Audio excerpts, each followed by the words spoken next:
Pemerintah Provinsi Sulawesi Selatan memberangkatkan ratusan pemudik dalam program mudik gratis Idul Fitri 1447 Hijriah 2026. Pelepasan mudik gratis ini dilakukan langsung oleh Gubernur Sulsel Andi Sudirman Sulaiman bersama jajaran Forkopimda di Jembatan CPI Makassar, Senin, 16 Maret 2026. Program tersebut menjadi salah satu upaya pemerintah daerah untuk membantu masyarakat pulang ke kampung halaman sekaligus mengurangi kepadatan lalu lintas selama arus mudik. Kepala Dinas Perhubungan Provinsi Sulawesi Selatan, Erwin Terwo, mengatakan program mudik gratis ini merupakan inisiatif pemerintah provinsi untuk meringankan beban masyarakat yang ingin merayakan Idul Fitri bersama keluarga di daerah asal. Menurutnya, program tersebut juga bertujuan membantu mengurangi potensi kemacetan lalu lintas pada masa arus mudik, terutama di sejumlah ruas jalan yang kerap mengalami kepadatan pada jam-jam puncak. Mudik gratis juga membantu meminimalisir dampak inflasi yang terjadi di Sulawesi Selatan serta mengurangi beban lalu lintas di jalan yang dapat mengganggu arus lalu lintas yang sudah berada pada titik jenuh pada jam-jam puncak di beberapa ruas jalan, kata Erwin, Senin, 16 Maret 2026. Ia menjelaskan, pada program mudik gratis yang digelar pada 16 Maret 2026, pemerintah provinsi memberangkatkan sekitar 500 pemudik menggunakan 13 unit bus dari Makassar menuju sejumlah daerah di Sulawesi Selatan. Program mudik gratis pemerintah Provinsi Sulawesi Selatan tanggal 16 Maret 2026 dengan lintasan trayek Makassar-Malili sebanyak 160 orang, Makassar-Sinjai sebanyak 40 orang, Makassar-Bone sebanyak 60 orang, Makassar-Bulukumba sebanyak 120 orang, dan Makassar-Selayar sebanyak 120 orang. Total pemudik yang ikut berpartisipasi sebanyak 500 orang menggunakan 13 bus, ujar Erwin. Selain program yang diselenggarakan oleh pemerintah provinsi, mudik gratis juga dilaksanakan melalui kerjasama dengan sejumlah badan usaha dan instansi lainnya.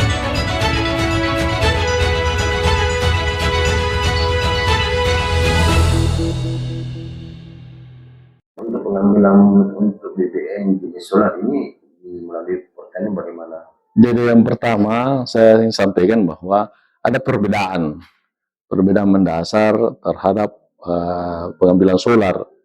Dulu itu rekomendasi dikeluarkan kepala desa dan ditandatangani juga oleh PPL atau BPP. Sekarang tidak. Ini berubah total karena untuk pengambilan solar harus menggunakan barcode. Dan sekarang saya sudah mengumpulkan setiap BPP satu orang untuk menjadi admin dan diambil akunnya. Dan sekarang sudah dikirim nama-namanya, nama adminnya ke BP Migas di Jakarta, dan kita tinggal menunggu.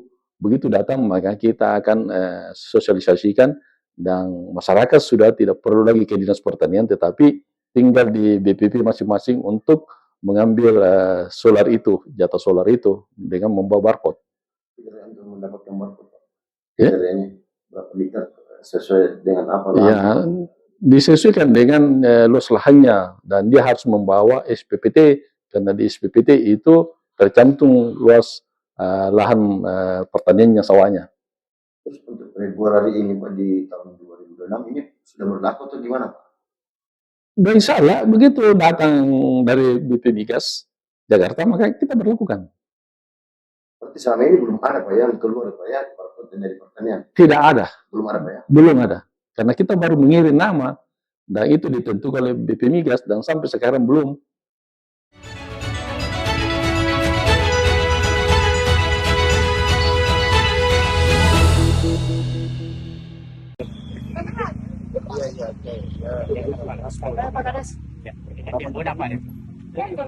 Dewan Perwakilan Rakyat Daerah, DPRD, Provinsi Sulawesi Selatan, Sulsel, turun langsung memantau progres pembangunan proyek Jalan Maltirs Paket 1 dan 2 di wilayah Kabupaten Goa dan Takalar, Senin 16 Maret.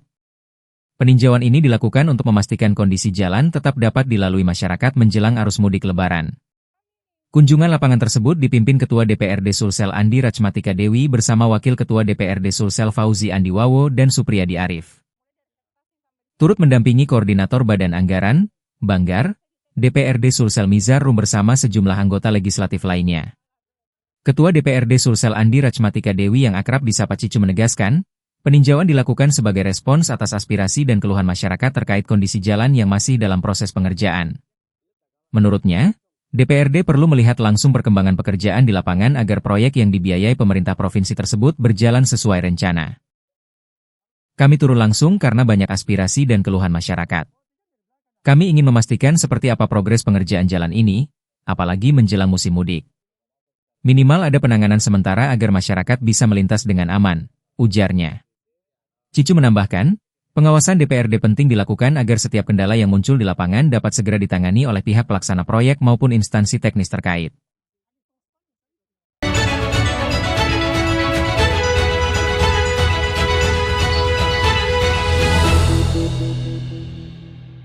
Komisi B Dewan Perwakilan Rakyat Daerah, DPRD, Kota Makassar bersama Perumda Parkir Makassar Raya memanggil sejumlah pengusaha restoran, kafe, ruko, hingga pengelola swalayan dalam rapat kerja evaluasi parkir tepi jalan umum di Gedung Sementara DPRD Makassar Jalan Lejen Hertasning, Senin 16 Maret. Rapat tersebut digelar sebagai tindak lanjut hasil inspeksi lapangan terkait maraknya penggunaan badan jalan sebagai lahan parkir usaha yang dinilai memicu kemacetan di sejumlah titik kota. Ketua Komisi B DPRD Makassar, Ismail, menegaskan pengusaha tidak bisa lepas tangan terhadap pengelolaan parkir di depan tempat usahanya. Menurutnya, selama ini banyak pengusaha yang menganggap parkir bukan tanggung jawab mereka karena dikelola oleh juru parkir atau perumda parkir. PD Parkir sudah bekerja maksimal. Kalau pengusaha tidak sadar dengan sendirinya, kita pasti akan berhadapan di lapangan, tegas Ismail. Ia mengungkapkan, dari hasil sida di beberapa lokasi ditemukan adanya kesalahpahaman terkait tanggung jawab pengelolaan parkir usaha.